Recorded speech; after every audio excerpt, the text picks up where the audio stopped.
Sekarang kita akan melanjutkan materi yang berikutnya, karena di minggu yang lalu kita off untuk seminar. Minggu sebelumnya kita sudah menyelesaikan root pada SQLite. Sekarang kita masuk ke menangani data pada aplikasi yang kedua. Nah, tipe penyimpanan data yang dibahas itu adalah menyimpan data di internal, kemudian menyimpan data di external storage dan share preference. Ya, ini dapat Anda lihat di modul 7, menangani data pada aplikasi Android bagian kedua. Nah, kita langsung bahas contohnya saja.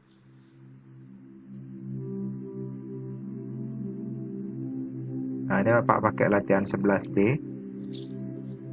Silahkan dibuat dulu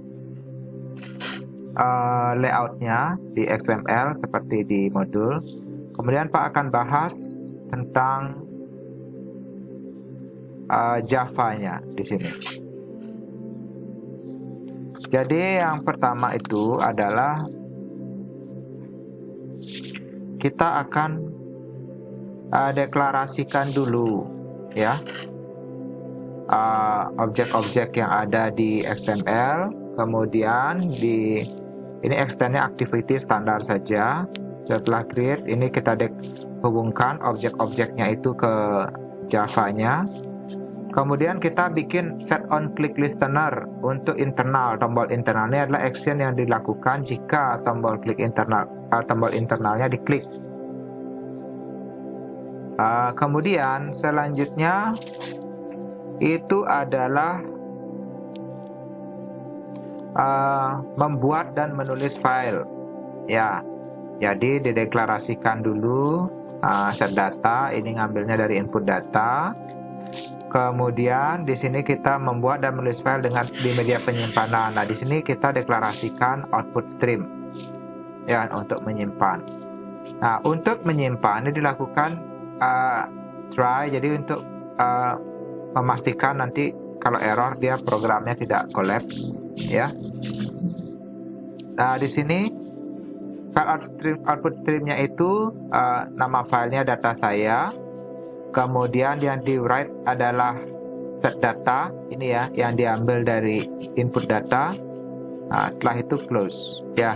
Nah, kalau berhasil akan muncul pesan data disimpan di internal ya. Kalau gagal nanti muncul errornya. Kemudian kalau di eksternal, kalau penyimpanan eksternal yang diklik, nah ini ya graphical. Kalau simpan eksternal yang dipilih, maka dilakukan pemilihan dulu di sini. Ya, dicek dulu. Ya, benar nggak memiliki penyimpanan eksternal? Karena kan device kalau nggak dicolokin micro SD-nya, dia kan data eksternalnya nggak ada. Jadi dicek dulu. Kalau ada, baru dia lakukan proses penyimpanan. Kalau tidak, maka muncul pesan nanti penyimpanan eksternal tidak tersedia. Nah, jika ada penyimpanan eksternal, dilakukan proses penyimpanan sama ya, create directory dan lain sebagainya. Cuma nanti tempat penyimpanannya nanti di eksternal. Ini silahkan diikuti modulnya. Oke. Sekarang kita coba jalankan.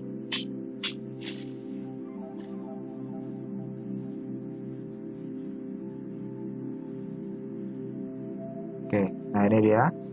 Nah, sekarang kita ketikkan pesan kita, umpamanya selamat data. Saya simpan ke internal. Ya. Nanti muncul ini, data disimpan di internal. Tidak terlihat apa-apa. Kalau kita pilih simpan ke eksternal, penyimpanan eksternal tidak tersedia karena di emulator kan memang tidak ada. Nah, sekarang pertanyaannya, di manakah file ini disimpan ketika kita simpan internal? Nah, kalau disimpan di internal kan dia disimpan di sistem. Kalau untuk itu kita harus masuk ke DBMS perspektif. Kalau eksternal nanti kan disimpan di microSD, bisa dilihat melalui File Explorer. Ya. Untuk melihat DDMS perspektifnya, nanti open perspektif. Nah, di sini DDMS perspektif dibuka. Untuk melihat data di mana dia disimpan, nanti itu disimpannya di folder data, kemudian cari nama aplikasi kita, Cop Example Latihan 11P ya, file. Nah, ini dia. Jadi disimpannya di sini, di sistem. Jadi kalau nanti ketika Anda jalankan file ini sudah muncul di sini, berarti penyimpanannya sudah berhasil. Oke? Jadi itu aja untuk pertemuan sekarang, silahkan dicoba untuk dikerjakan. Tetap semangat belajar dari rumah, selamat malam.